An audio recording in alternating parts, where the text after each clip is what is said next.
Assalamualaikum warahmatullahi wabarakatuh.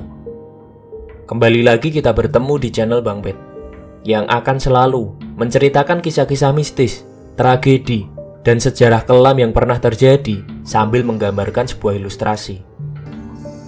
Suatu cerita atau urban legend mengenai kepala yang dijadikan tumbal proyek untuk dijadikan fondasi jembatan memang sudah ada sejak masa penjajahan ratusan tahun lalu. Yang katanya, hal ini banyak terjadi pada proyek konstruksi era 70-80-an. Menurut kisah orang tua, kebanyakan fenomena tumbal ini terjadi di proyek konstruksi jembatan. Dan di sana, orang-orang proyek akan mencari anak kecil di sekitar lokasi proyek, dan anak malang yang berhasil diculik nantinya akan ditimbun hidup-hidup dengan beton di tiang penyangga jembatan. Konon, hal ini bertujuan supaya roh anak ini menjadi pelayan kepada penguasa daerah itu, dan kemudian pembangunan akan dilancarkan, sehingga membuat jembatan menjadi kokoh dan awet. Cerita kali ini, Bang Bet ambil dari channel YouTube Rio Wijaya. Link dari video itu sudah Bang Bet cantumkan di kolom deskripsi. Cerita ini terjadi sekitar tahun 1999, yang dialami sendiri oleh Pak Yono.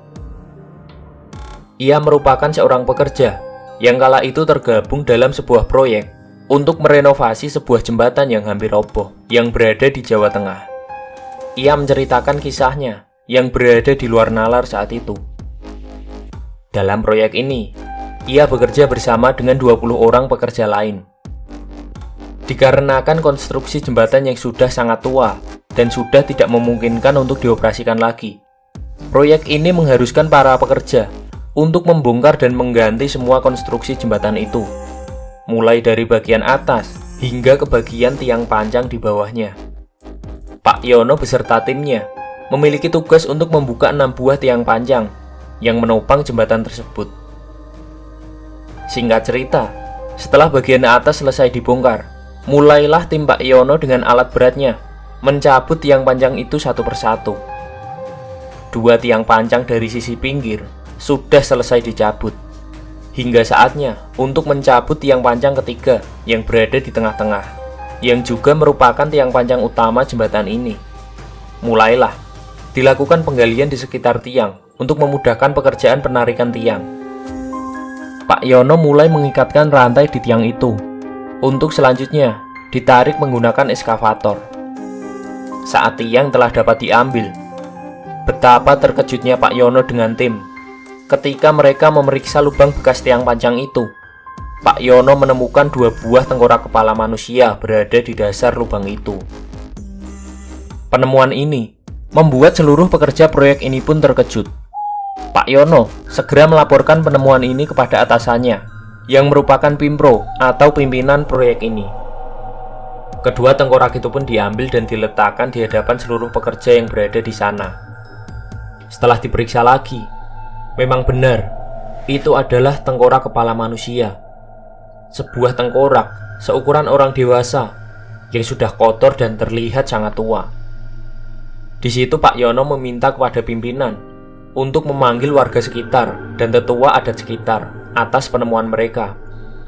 Namun sayangnya, pimpinan proyek ini tidak mau ambil pusing dan menyerahkan kepada Pak Yono. "Ya udah, kamu kan yang nemuin. Ya kamu yang kuburin aja, atau kamu buang sajalah," ucap pimpinan proyek ini.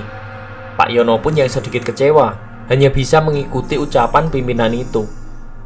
Namun di sini, Pak Yono tidak sampai hati untuk membuang tengkorak itu, sehingga ia berinisiatif membungkusnya dengan pakaian yang ia pakai dan menguburkannya di pinggiran sungai itu. Setelah penemuan itu, memang tidak terjadi hal-hal aneh, hingga pekerjaan berakhir sekitar pukul 5 sore, dan mereka pun pulang ke rumah.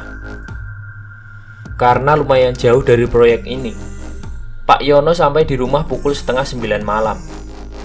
Pak Yono yang sudah lelah, segera mandi dan berkumpul dengan keluarganya. Pak Yono memiliki 2 orang anak, yang masing-masing berumur 11 dan 6 tahun. Mereka semua